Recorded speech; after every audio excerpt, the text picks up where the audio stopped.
Hi everyone, it's Lydia aka Thoroughly Rigid, and I'm back at it again with another episode of Whimsical Wednesdays. In this episode, we will be talking about the Aries Stellium between the Sun, Mercury, and Venus. First, in order to discuss this, we have to clarify what a stellium is.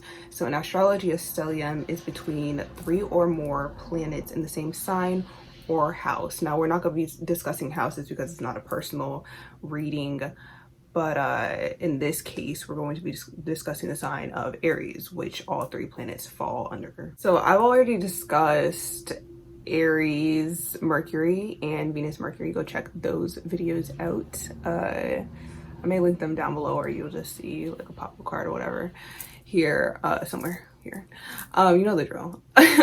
But we're not going to delve too much into Aries season. That's another video. That's actually going to be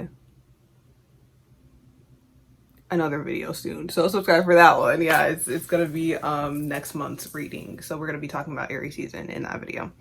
But this one, we're gonna be talking about, again, this stellium, that we're gonna be focusing on the holistic nature of this astrological conjunction. Okay, so with freaking kyanite, it's helping. I was about to not wear this, and I just sat here for like 5 minutes blank. I was like, oh my god, I have no idea what am I gonna say.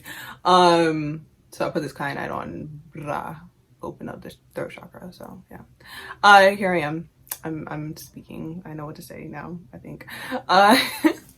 Whimsical Wednesdays, I don't know what is happening. Like, I'm consistent, I'm good in every other video I make, but when it comes to Whimsical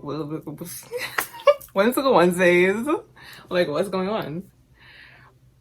Whimsicalness, I guess, magic. Okay, so we have the sun, ego, creativity. Okay, then we have communication. Mercury just hijacking me. Communication, short distance travel, and thoughts, as well as lower levels of education or whatever. Did I just say that? Oh my god. Yes. And then we have Venus. Okay, Mercury is still in retrograde. Do not blame me. It's not my fault. Venus, planet of love, desires, money, as well as how we attract things. Okay, so when all 3 planets are in conjunction, and we're gonna get into like the sign Aries, you know, that conjunction, that energy. But when all 3 of these planets are in this conjunction, in this stellium, creating the stellium, we're going to see how they all relate to each other. So sun energy is much like Mars, it's that masculine energy, and when you have a stellium, it takes over, like it kind of eclipses all other energies. Okay, moon, Mars, whatnot. And because they're personal planets, and I've discussed this in like one of my recent videos, because they're personal planets, it's going to be tailored to you. So sun, and then Mercury, how we communicate our creativity, how we express ourselves. This is heavy on expression, self-expression. And then it being in the sign of Aries is like this fresh start, a reset on how we express ourselves. So if we've been feeling inauthentic or feeling like, oh, this is a big one, especially because 2 of the planets are in retrograde. Mercury's in retrograde and Venus is retrograde. So, or I believe Venus is retrograde. It's going into retrograde. Is it retrograde right now? I think it'll be in retrograde by the time I upload this. With those 2, it's like introspection. We have to reflect on how we've been expressing ourselves. This. I need to go back to the other point, but I'm going forward. Okay. Our forms of expression, our way of being, is it aligned? Grammar. Is it aligned with what we desire? There we go. Is our ego and how we communicate, is it aligned with what we desire? Our Venus, okay? So you're going to have to reflect on relationships. You're going to have to reflect on all areas of your life that have to do with connection, that have to do with, that make up your personal spectrum, because again, it's the personal planets. So we're talking, again, finances, income, you know, our jobs, our you know, hobbies, our connections, our relationships. Are we aligned? Are we aligning ourselves with what we truly desire? Now, don't let the 3D dictate, and if you're into like manifestation and stuff, you should know this. Don't let the 3D dictate how you feel. Your feeling is supposed to dictate your 3D, okay? So if you are looking at something that you want, that you desire from afar, ask yourself, is the way I'm expressing myself aligned with attracting that thing?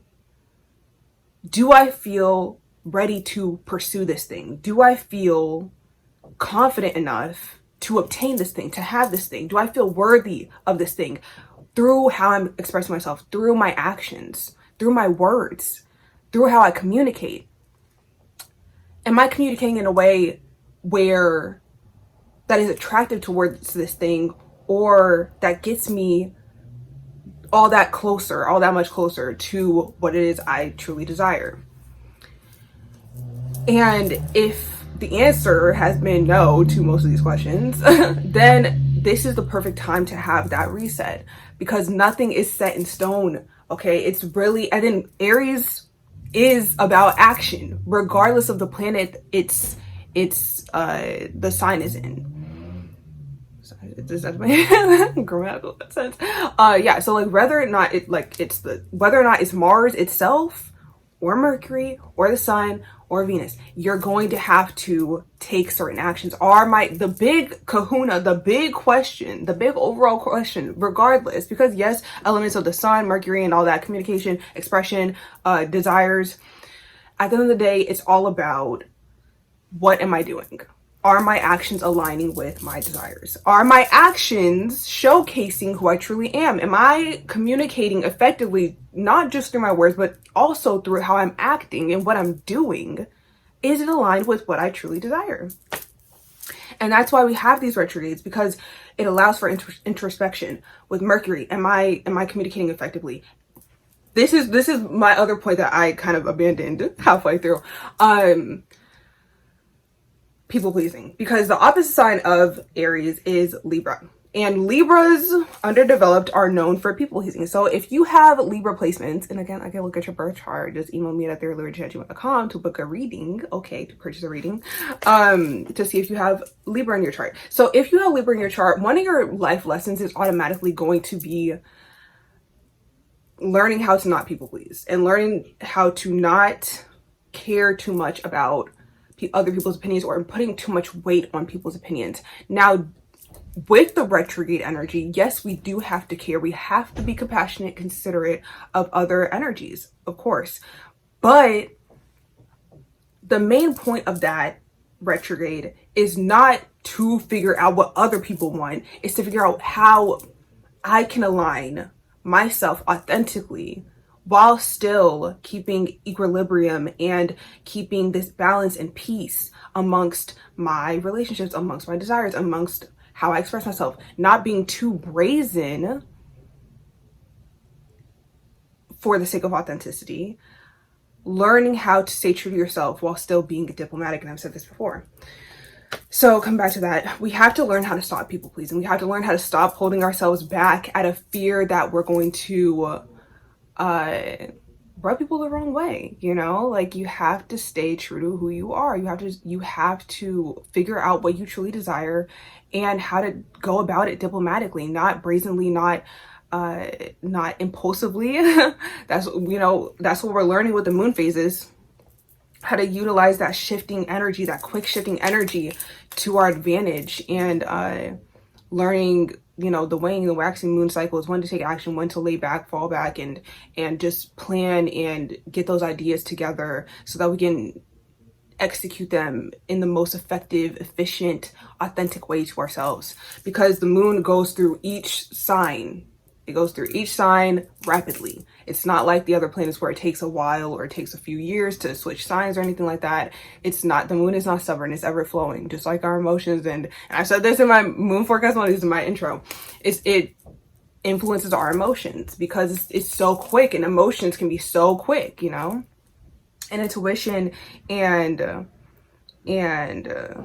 feelings can be so fleeting.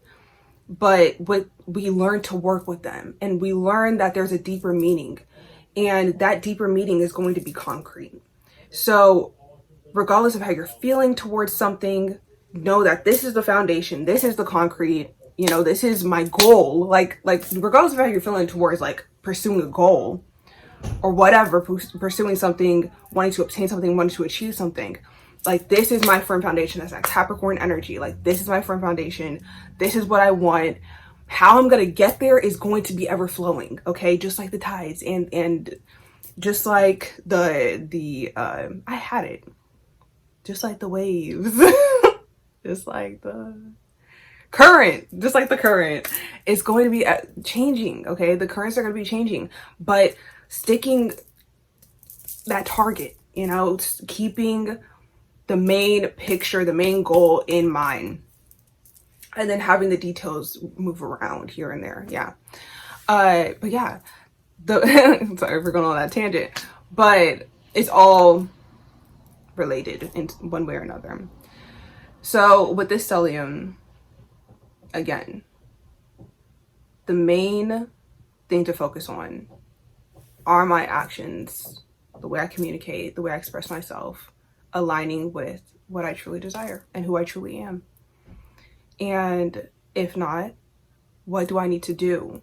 Reflect upon, what do I need to do? How do I need to communicate to be aligned with this thing that I desire, that I truly want to be aligned with, that I know I'm supposed to go towards, that I know, it's especially with that Aries energy, like taking that action, that I know I'm supposed to obtain, that I know I'm supposed to be connected to, or I already am connected to. How do I solidify this? And so you make those changes, you reflect during these retrograde periods, so that when the planets go direct, when Mercury goes direct, you can check that video to see when that happens, 11:55, or just Google it. Oh, my timer. Make that change. 11, excuse me, yourself, and then 5, change. How can I change? How can I shift so that I can be in direct alignment, like that 3D tangible alignment with what I truly desire, what is in my heart, what my heart is telling me I'm connected to, that I should have, that should be a part of my life, that, you know, is a part of my purpose. Yeah, that's really the point of this stellium. So use this energy to your advantage, and use these retrogrades to your advantage too, because they're not bad. They're not bad transits. Retrogrades are not horrible.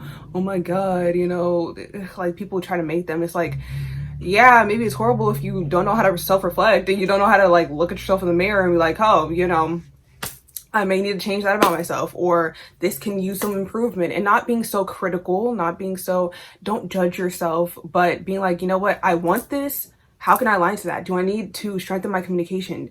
Do I need to increase my confidence in this area and this, you know, way of being? Do I need to explore this side of myself more?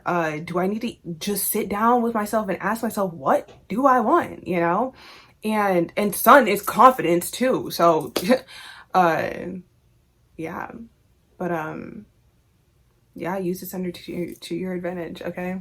That is all I have for this episode of Whimsical Wednesdays. I love you all. Give this video a thumbs up if you liked it. Subscribe for more.